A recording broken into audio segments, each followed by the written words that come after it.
Et bonjour à tous et bienvenue sur ma chaîne pour un nouveau point lecture. Alors aujourd'hui, encore comme la dernière fois, 4 livres.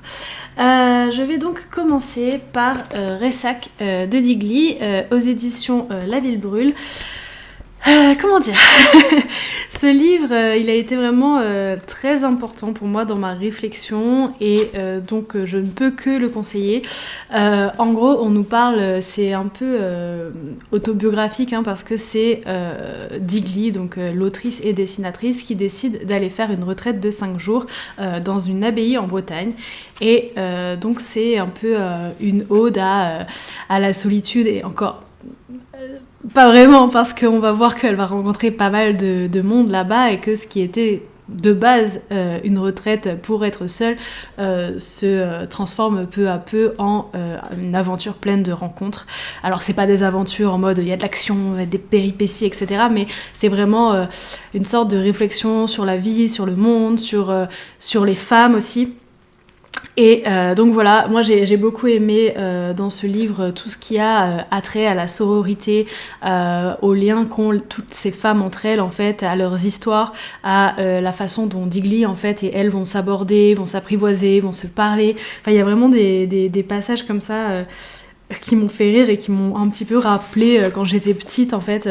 Elle est avec une autre femme au bout d'un moment et puis elle dit puis telles deux amies en colonie de vacances, elle assise sur son lit et moi en tailleur sur le sol, la lumière dorée du jour caressant nos visages, nous bavardons. Rapidement, nous parlons de nos règles, de nos cycles, de la difficulté de trouver une contraception adaptée, d'avortement aussi, et de la lourde peine qui pèse sur nous les femmes, celle de trouver sans cesse des astuces pour que le sexe ne crée pas nécessairement des enfants, tout en restant confortable à l'érection de ces messieurs. Ce gouffre en somme, entre nos sacrifices pour y parvenir, temps, organisation, coût, santé, humeur et les leurs. Je lui avoue avoir arrêté toute forme de contraception féminine pour cette raison et n'utiliser qu'occasionnellement le préservatif, ras-le-bol d'être un réceptacle d'hormones depuis mes 17 ans. Plus envie, je passe la patate chaude à quelqu'un d'autre. La patate chaude à quelqu'un d'autre. Et en fait, voilà, c'est toutes ces conversations entre femmes, très loin des rivalités en fait féminines. Et d'ailleurs, il y a pas mal de passages en fait où on nous dit voilà, en fait, on attend à gagner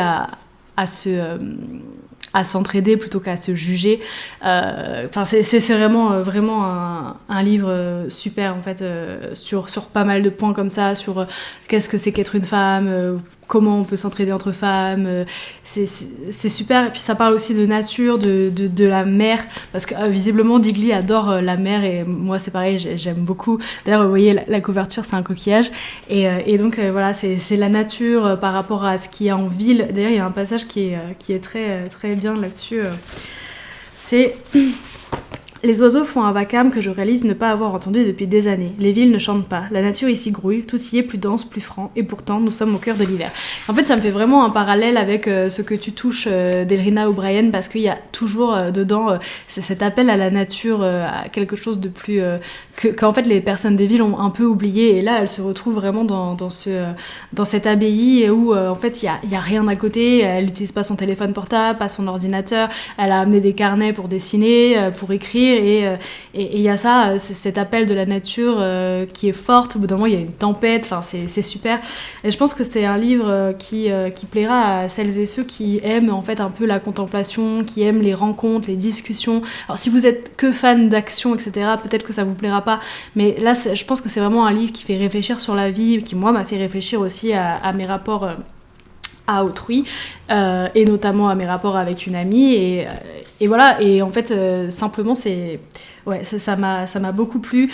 Ça parle aussi de famille, de la maladie de son beau-père en fait, qui est bipolaire, des ravages que la maladie peut faire dans une famille, d'accidents, de craintes, c'est ça. Et ça parle voilà, des femmes, et notamment il y a un passage qui m'a pas mal marqué sur la grand-mère de Digli, donc qui est une femme qui a toujours vécu, enfin qui a jamais en fait eu de pièce à elle dans la maison, et au bout d'un moment elle travaille et elle décide de s'acheter quelque chose. Et donc en fait elle dit à 60 ans passés, et pour la première fois de sa vie, elle exigea sa chambre à elle, son sanctuaire. Mon grand-père, estomaqué, ne comprit pas tout de suite. Tu me quittes ? Non, elle ne le quittait pas. Elle voulait simplement un endroit qui soit le sien, où lire de la poésie, coudre, écouter la radio, chanter, sans avoir à rendre de compte à personne.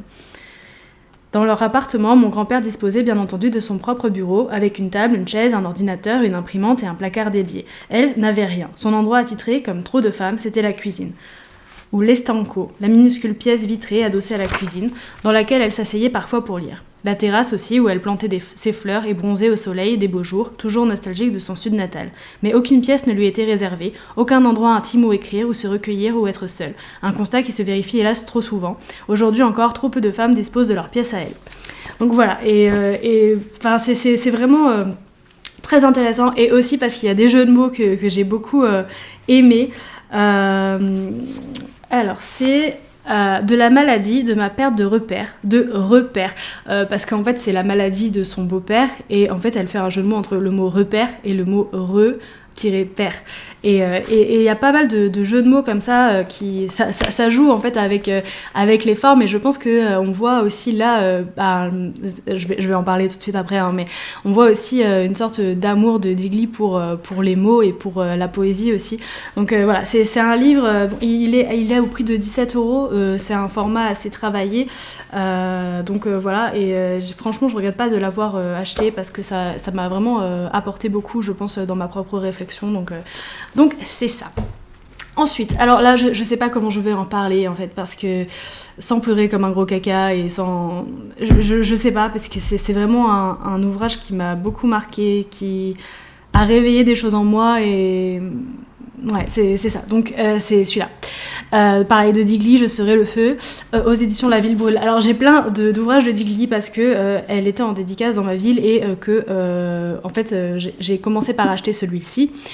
Et j'avais commencé un petit peu à le lire, et je me suis dit, c'est trop bête, si l'autrice et dessinatrice vient dans ta ville, essaye de lire davantage. Alors après, je suis pas très axée sur tout ce qui est BD adolescente, etc. Ça m'attirait pas trop. Par contre, quand j'ai vu Ressac, je me suis dit, ok, je vais le prendre, il y a pas de... En plus, ça me fait rire parce que Ressac à l'envers, ça fait casser. Et en fait, elle me disait qu'elle avait même pas remarqué en fait que la coïncidence. Et c'est drôle parce que dans ce livre, il y a aussi beaucoup de coïncidences. Donc c'est tout un ensemble, et qui fait que l'ouvrage est très beau. Mais celui-ci, c'est une grande claque en fait, tant du point de vue du fait que j'étais complètement ignorante de la plupart des poétesses qui sont présentées dedans. Alors je vous en ai rapidement parlé lors des book hauls, etc. Mais en gros, c'est un recueil de poésie qui présente le travail de 50 poétesses, et Digli, avant de présenter quelques poèmes de son choix, fait une biographie subjective de chacune des femmes. Il y en a sur lesquelles on ne connaît pas grand-chose, mais il y en a, c'est assez étayé, et c'est vraiment très intéressant. D'ailleurs, pour vous faire une petite idée, j'ai mis énormément de post-it dans ce livre. Il y en a un ici, mais alors celui-là, c'est parce que, en fait, en lisant le poème Le Trou, j'ai vu qu'il y avait un mot en vertical. Donc voilà. Et donc c'est le mot terrassement, et j'étais dans mon lit en train de lire ça, et tout d'un coup mon regard a fait, mais attends, c'est bizarre, ça me dit quelque chose. Et là je regarde et je découvre le mot, et j'étais trop contente, donc j'ai mis un petit post-it sur le dessus, c'est le post-it de la fierté. Donc voilà. Donc ce recueil est magnifique, enfin tous les dessins. Je vais essayer de pas vous trouver des nus, par contre j'en avais déjà montré un peu, mais pour YouTube, je crois que les dessins de nus, c'est pas top. Mais voilà, en fait, c'est tout illustré par Digli, c'est superbe. Vraiment, les dessins sont magnifiques. Et puis, j'ai mis tous les post-it violets, c'est mes dessins préférés de l'ouvrage. Donc voilà, il y a des nus, donc voilà, je montre pas, mais il y a énormément de belles choses. Vraiment, c'est super beau. Et vraiment, ça m'a marqué, parce qu'il y a énormément de portraits de femmes, des femmes qui ont été oubliées, qu'on n'apprend pas dans les collèges et les lycées, et c'est un peu malheureux, quoi, parce que ce serait bien d'avoir des modèles féminins pour les femmes, concrètement, et aussi pour les hommes, parce que c'est un peu le problème un peu de l'histoire, c'est-à-dire qu'il y a énormément de modèles masculins, mais les modèles féminins, c'est compliqué à savoir, c'est compliqué à avoir, quoi, et c'est dommage, enfin, des modèles... intellectuels, des modèles dans le domaine de l'art, enfin c'est vrai, malheureusement il y en a pas tant que ça, et là en fait c'est pour ça que je fais un peu une vidéo spéciale femme, mais ça s'est fait un peu comme ça, mais d'un autre côté c'est pas mal, parce que ça présente pas mal de femmes comme ça, et oui, cet ouvrage m'a énormément apporté, et depuis que je l'ai lu, en fait j'ai juste envie de crier, moi aussi je serai le feu, il y a pas de problème là-dessus, il y a vraiment je sais pas, ces derniers temps, les livres que je lis ont une certaine résonance en moi et je pense que ça me fait du bien aussi. C'est un peu comme se réveiller en fait. Et là, tous les portraits de femmes, ça m'a vraiment donné envie d'aller chercher davantage. La seule poétesse que je connaissais dans cet ouvrage, c'est Louise Ackerman. Et le reste, je les connaissais pas du tout, j'avais jamais entendu parler de leur vie, et c'est vraiment génial d'entendre parler de la vie de ces femmes. Il y en a, c'est des libertines, mais c'est vraiment génial leur combat, le souffle qu'elles ont en elles, ce feu-là qui brûle, et je trouve que c'est pour ça aussi que le livre porte très bien son nom, Je serai le feu, parce que c'est super. Et je vais vous lire le poème en fait qui a donné son titre au livre. Alors je l'ai pas du tout, Claude de Burin, page 161, et que je trouve très jolie en fait. Alors, ça s'appelle La Voyageuse. Si l'on parle de moi, je me cacherai sous les violettes et deviendrai le scarabée d'or. Si l'on me touche, je serai la musique qui tourne au-dessus de vos saisons de mai. Si l'on m'aborde, je serai le feu. Et vraiment, c'est génial. Enfin, il y a énormément de passages, et même sur... Il n'y a pas que dans les poèmes que j'ai été émue, il y a aussi dans les biographies de Digli, parce que y a des extraits de journal intime de certaines poétesses, de choses où, en fait, elles disent qu'elles veulent crier pour exister, et c'est très fort, ou des femmes qui disent en fait c'est pas acceptable pour une femme d'écrire, et pourtant je le fais, voilà. Prends-toi ça, et puis voilà, c'est tout.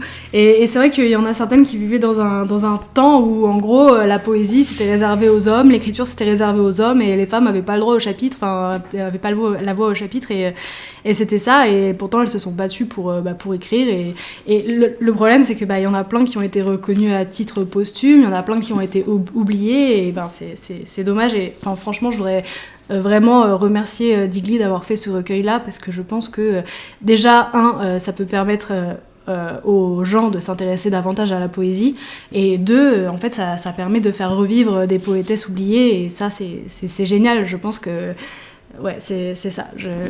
J'ai un gros coup de cœur sur cet ouvrage, donc je pense que dans ma vidéo de fin d'année, là où je vais faire mon top des livres qui m'ont marqué durant cette année, il sera dedans, c'est sûr. Donc voilà, je peux pas vous en dire beaucoup plus dessus. Je pense que c'est un voyage qu'il faut faire soi-même. Il faut obtenir l'ouvrage et le lire.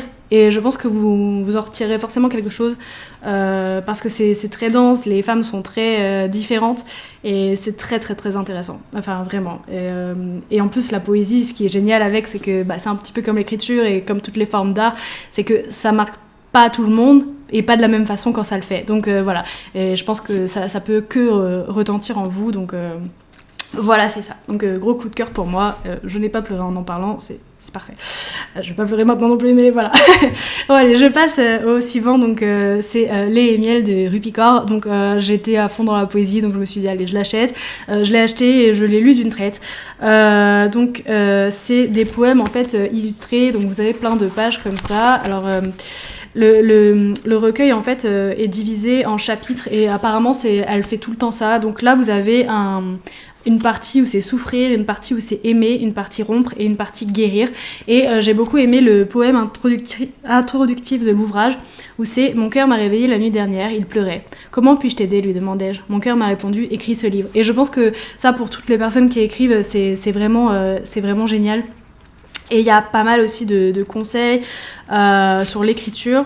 Et par exemple, elle dit « Ton art n'est pas de savoir le nombre de personnes qui aiment ton travail. Ton art est de savoir si ton cœur aime ton travail, si ton âme aime ton travail, si tu es honnête avec toi-même. Et tu ne dois jamais troquer l'honnêteté pour l'art de plaire. » À vous tous, jeunes poètes. Donc voilà, c'est plein de poèmes comme ça. Il y en a vraiment des terribles. J'en ai pris un petit peu pour vous illustrer, mais je vais pas tous les lire. Mais vraiment, c'est super. Tous les poèmes, ou presque, m'ont touchée, m'ont parlé, et... Vraiment, j'ai trouvé... je l'ai vraiment lu en une soirée, quoi. Donc, c'est ça. Alors, c'est pas très long parce que c'est des poèmes assez courts. Mais voilà. Donc, je vais vous en lire un petit peu. Il y en a, ils sont vraiment terribles. Quand ma mère ouvre la bouche pour discuter au dîner, mon père fourre le mot silence entre ses lèvres et lui dit de ne jamais parler la bouche pleine. C'est ainsi que les femmes de ma famille ont appris à vivre la bouche fermée. Donc, voilà. Il y en a, ils sont assez violents. C'est ça, quoi. C'est un peu terrible, donc Là, celui-là, il est assez terrible. En fait, je pense que ça parle un petit peu de l'amour qui disparaît et enfin, c'est... Tu étais si distant, j'en ai oublié que tu étais là. C'est vraiment triste. Hein. Ouais, il y en a plein, mais ils sont tous très beaux, je trouve. Et celui-là aussi est particulièrement terrible. Chez toi, l'amour a fait ressembler le danger à de la sécurité. Donc ça, par exemple, on pourrait dire que c'est une femme battue, par exemple, qui aime son conjoint et qui, en fait, prend le danger qu'il représente pour de la sécurité, alors que pas du tout, et que là, elle se met en danger. Voilà. Je sais plus quel poème j'avais... J'ai mis quelques post-it, mais tous seraient à... Ah oui, c'est ça. Tu me dis que je ne suis pas comme la plupart des filles. Quelque chose à propos de cette expression, quelque chose à propos de cette nécessité de me différencier des femmes, que j'appelle des sœurs pour être désirées, me donne envie de cracher ta langue comme si j'étais censée être fière que tu m'aies choisie, comme si je devais être soulagée de penser que je suis mieux qu'elle. Là, c'est pareil, je pense que c'est vraiment un appel à la sororité et au fait d'arrêter d'être toujours en compétition les unes avec les autres. Et pareil, là, on a ce poème-là, « Les corps des autres femmes ne sont pas nos champs de bataille ». C'est-à-dire que arrête juste de juger les autres, c'est pas, ça te regarde pas, en fait, et genre juste essaye plutôt d'avoir un regard bienveillant sur les autres femmes, parce que c'est ça. Je pense que la vie est déjà suffisamment assez dure, les injonctions sont déjà suffisamment assez grandes pour qu'en plus on se mette à se tirer dans les pattes entre nous. Enfin, je trouve ça assez terrible. Et là, en fait, ça en parle et je suis assez d'accord. En fait, je l'ai découvert hier, mais j'avais eu cette réflexion plusieurs fois avant et du coup, ça a vraiment fait écho en moi. Elle me dit, elle dit... Je veux m'excuser devant toutes les femmes que j'ai qualifiées de jolies avant de dire qu'elles étaient intelligentes ou courageuses. Je suis désolée d'avoir donné l'impression que quelque chose d'aussi simple que ce don de la nature devait être votre plus grande fierté, alors que votre esprit a abattu des montagnes. Désormais, je dirais des choses comme « vous êtes résiliente » ou « vous êtes extraordinaire ». Non parce que je ne pense pas que vous soyez jolie, mais parce que vous êtes tellement plus que ça. Et voilà, c'est vraiment j'ai beaucoup aimé ce livre. Donc voilà, je ne peux que le recommander. Je pense que je vais pas tarder à avoir, en tout cas je l'ai mis dans ma liste de Noël, un autre livre de Rupicor, parce que vraiment c'est très beau et là je vous ai vraiment donné qu'un tout petit panel du contenu de ça, mais j'ai beaucoup aimé ce livre. Ensuite, alors on repart encore dans une histoire de femme.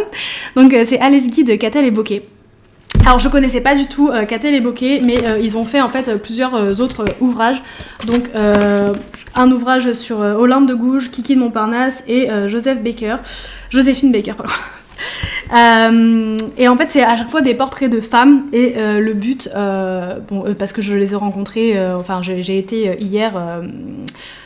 au moment où la vidéo va être mise en ligne, ce sera plus hier, mais au moment où je la tourne, en tout cas c'était hier, j'ai été voir justement un documentaire en avant-première sur la vie d'Alice Guy, qui est une pionnière du cinéma en fait, qui a travaillé au début pour Léon Gaumont comme secrétaire et qui a très vite tourné des scénettes, et donc c'est vraiment une pionnière du cinéma, c'est-à-dire qu'elle a commencé à faire du cinéma juste après Les Frères Lumière avec L'arroseur arrosé, le premier film, mais elle était très peu de temps après, et en fait c'est une image du cinéma qui a été totalement oubliée, donc une image féminine, une femme qui a apporté énormément de choses et elle a été oubliée.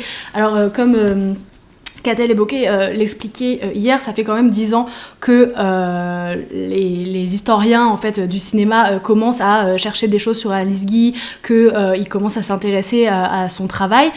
Il faut savoir qu'il y a des hommes qui se sont attribués certains de ses films, qu'à l'époque il n'y avait pas tout cet aspect d'archives, etc. Donc voilà, il y avait pas mal de ces films qui étaient perdus. Au début on ne gardait pas les films, c'est-à-dire qu'on les faisait passer et ensuite on les détruisait. C'était aussi c'était les débuts du cinéma, si vous voulez, c'était vraiment balbutiant, il y avait personne qui écrivait des choses sur le cinéma, on n'avait pas d'histoire du cinéma comme aujourd'hui, parce que justement c'était de l'histoire du présent, donc c'était différent. Et donc ça a contribué en fait à faire oublier cette femme. Pareil dans l'autobiographie de Léon Gaumont, il l'avait complètement occultée parce qu'il a commencé un petit peu après son départ aux États-Unis, et donc il n'a pas du tout parlé d'elle, alors qu'elle a été pionnière dans pas mal de domaines en fait. Donc pour vous montrer un petit peu les dessins, c'est comme ça, et c'est vraiment un ouvrage historique, donc qui retrace la vie d'Alice Guy. Moi j'ai pas vraiment ressenti d'émotion particulière, en fait c'est plus Enfin, en tout cas, de mon point de vue, mais après, je l'ai lu assez vite parce que je savais pas qu'il allait avoir une dédicace. J'étais vraiment allée à BDFUG pour me renseigner sur le documentaire qui m'intéressait. Et c'est là qu'ils m'ont dit, oui, il va y avoir une dédicace, et puis il y a le livre qui va avec. Donc, je l'ai acheté et je l'ai lu vraiment dans la journée, avant d'aller voir le film, avant de rencontrer la dessinatrice et le scénariste. Donc voilà, mais ce que je veux dire, c'est que c'est plus un ouvrage documentaire historique qui veut remettre en lumière en fait le visage d'Alice Guy. Donc c'est pas quelque chose de très poétique et voilà qui c'est vraiment assez factuel, mais cela dit, j'ai bien ressenti un petit peu le caractère d'Alice Guy dedans, cette femme toujours un peu enjouée à essayer des choses et à y aller et vas-y que j'y vais avec du caractère, etc. Et c'est pour ça que c'est aussi une figure assez intéressante, mais c'est vrai que j'ai pas non plus ressenti, enfin j'ai pas jamais pleuré dans ce livre, voilà, c'est ça, j'ai jamais pleuré dans ce livre. Il est très bien fait dans le sens où en fait à la fin on a tous les portraits des personnages, donc on a les principaux, parce qu'il y a donc par exemple là Léon Gaumont, et on a tout un paragraphe sur lui. Il y a aussi une chronologie des différents moments de la vie d'Alice Guy. Donc ça c'est très intéressant, c'est très complet, c'est très bien documenté en fait. Et je pense que oui, je m'achèterai aussi les autres ouvrages qu'ils ont fait parce que voilà, c'est très bien comme ça. Donc Alice Guy, pour vous donner un peu des anecdotes, mais en fait les historiens, c'est vrai que je pense qu'ils sont un petit peu récalcitrants à réécrire l'histoire parce que en fait elle a fait des choses qui changent complètement l'histoire du cinéma et qui ont été attribuées à d'autres. Par exemple, au bout d'un moment, elle veut tourner un film avec un noir, donc un afro-américain, et en fait les acteurs blancs refusent. Ils refusent totalement de tourner avec un afro-américain. Donc là, c'est quand elle est partie aux États-Unis après avoir quitté la France. Et en fait, au lieu de dire bah ok, c'est pas grave, je prendrai des acteurs blancs et on lui remettra du cirage sur la face comme c'était coutume de le faire à l'époque, elle a dit bah vous savez quoi, c'est pas grave, je vous vire tous et je vais prendre que des acteurs afro-américains. Et donc dans l'histoire du cinéma, on a le premier film tourné avec des afro-américains qui est réputé être sorti en 1914, sauf qu'en fait non, c'est Alice Guy en 1912 qui a été la première réalisatrice à faire un film avec des Afro-Américains à l'intérieur. Et elle a vraiment... elle avait vraiment une vision féministe des choses, et elle a fait... alors son premier film, c'était La Fée aux choux. Alors ça n'a rien de féministe, mais en gros c'était une femme qui dansait au milieu des plantations de choux et qui parfois en retirait des bébés. Donc voilà, c'était une petite scénette comme ça. Et elle en a fait énormément, enfin elle a fait des centaines de films à son époque.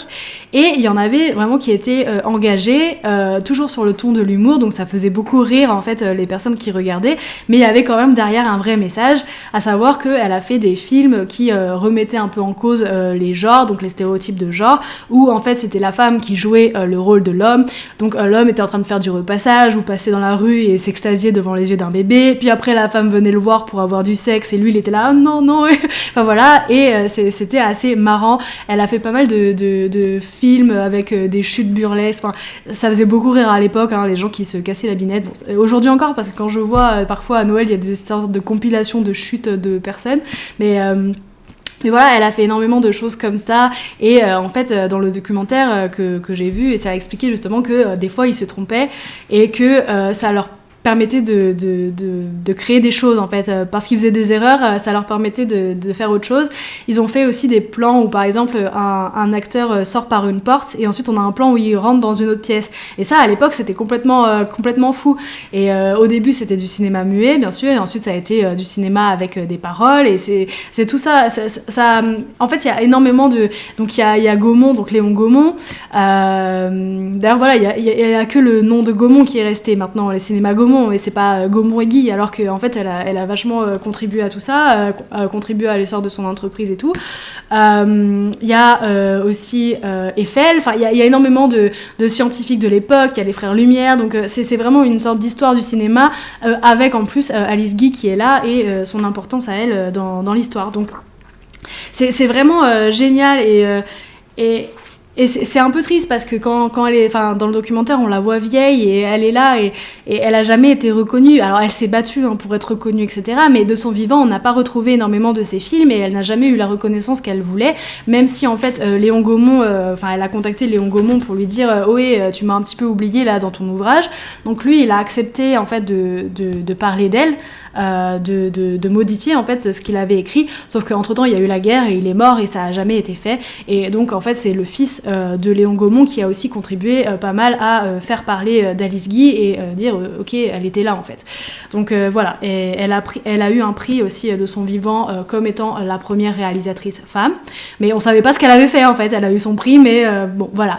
Et donc voilà, et je trouve vraiment que le travail de Katell et Bokeh sur ce portrait de femme là est génial. Et pendant la dédicace, je parlais aussi avec une autre femme qui, elle, les a connus avec Kiki de Montparnasse, justement.